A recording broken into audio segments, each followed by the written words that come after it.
നമസ്കാരം. Raf talk ഫുട്ബോളിലേക്ക് അവർക്കും സ്വാഗതം.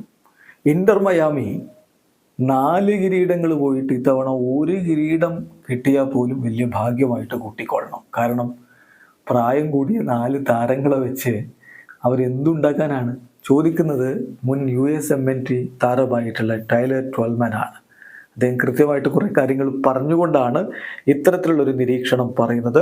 പലരും ഇത്തവണ ഇന്റർ മയാമി കൂടുതൽ കിരീടങ്ങൾ ചൂടും എന്ന തരത്തിൽ പറയുന്നുണ്ട്. അതായത് MLS കിരീടം, അതുപോലെ തന്നെ leagues cup, CONCACAF champions cup, അതുപോലെ US ഓപ്പൺ കപ്പ്, ഇങ്ങനെയുള്ള കിരീടങ്ങളിലൊക്കെ അവർ മുത്തമിടാൻ സാധ്യതയുണ്ട്. കാരണം മെസ്സിയും ബുസ്കറ്റ്സും ആൽബയും സുവാരസും പോലുള്ള വമ്പൻ താരങ്ങൾ അവർ എത്തിച്ചിട്ടുണ്ട് എന്നുള്ള നിരീക്ഷണങ്ങൾ വരുമ്പോഴാണ് അതല്ല യാഥാർത്ഥ്യം.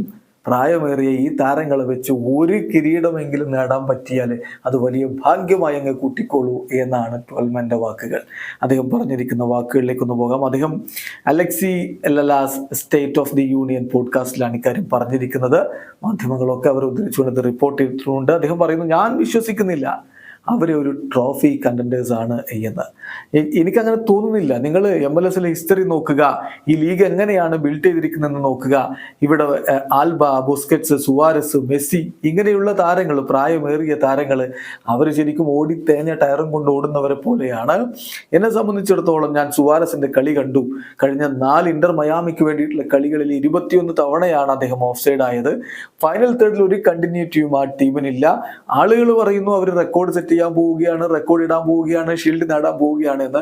പക്ഷെ എനിക്ക് അങ്ങനെ തോന്നുന്നില്ല എന്നുള്ളതാണ് യാഥാർത്ഥ്യം. ഞാൻ വിചാരിക്കുന്നു ഫെക്കൻഡോ ഫാരിയാസിന്റെ ACL ഇഞ്ചുറിയാണ് അവർക്ക് കൂടുതൽ ബുദ്ധിമുട്ടുണ്ടാക്കിയത്.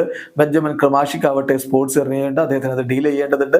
പിന്നെ റൂമേഴ്സ് വരുന്നു ഫെഡറിക്കോ റെഡൻഡോയെ അവർ സൈൻ ചെയ്യുമെന്ന്. പക്ഷെ സാലറി ക്യാപ്പ് ഉണ്ട്, അതുകൊണ്ട് 2 താരങ്ങളെങ്കിലും അവർക്ക് ഒഴിവാക്കേണ്ടി വരും. അത് റോബ് ടൈലർ ഒഴിവാക്കുമോ, അല്ലെങ്കിൽ സെർഹി ക്രിസ്റ്റോവിനോ ഒഴിവാക്കുമോ, അതുപോലെ എഡ്ലിൻ ഒഴിവാക്കുമോ, ഇതൊക്കെ തീരുമാനിക്കപ്പെടേണ്ട കാര്യങ്ങളാണ്. ഇതൊക്കെ വെച്ച് നോക്കുമ്പോൾ ഇങ്ങനെയുള്ള താരങ്ങളെയൊക്കെ ഒഴിവാക്കിയിട്ടാണ് മുന്നോട്ട് പോകുന്നതെങ്കിൽ എക്സ് ഫാക്ടറായിട്ട് നിങ്ങൾ 37-കാരനായിട്ടുള്ള ലൂയിസ് സുവാരസിനെയാണോ കാണാൻ പോകുന്നത്? ശരിയാണ്, ബ്രസീലിൽ കുറെ ഗോൾ കോൺട്രിബ്യൂഷൻസ് ഒക്കെ ഉണ്ടാക്കിയിട്ടുണ്ടെന്ന് പറയുമ്പോഴും ബ്രസീലിയൻ ലീഗ് അത്ര മികച്ച രൂപത്തിൽ ഡിഫെൻഡ് ചെയ്യുന്ന ലീഗാണ് എന്ന് എനിക്ക് തോന്നുന്നില്ല. ഇവിടെ ഇപ്പോൾ ഈ ലീഗിലേക്ക് വന്ന് ഈ ക്ലൈമറ്റിൽ ഈ ടൈം സോണിൽ ഇങ്ങോട്ട് വന്നിട്ട് അദ്ദേഹത്തിന് ആ ഒരു പ്രകടനം നടത്താൻ കഴിയുമോ? തുടർച്ചയായ 4 ദിവസം ട്രെയിനിങ് നടത്താൻ പോലും പറ്റാത്ത അവസ്ഥയിലാണ് സുവാരസ് ഉള്ളത്. അദ്ദേഹത്തിന്റെ കാൽമുട്ടിന്റെ പ്രശ്നങ്ങൾ അങ്ങനെയാണെന്നാണ് ഞാൻ മനസ്സിലാക്കിയത്.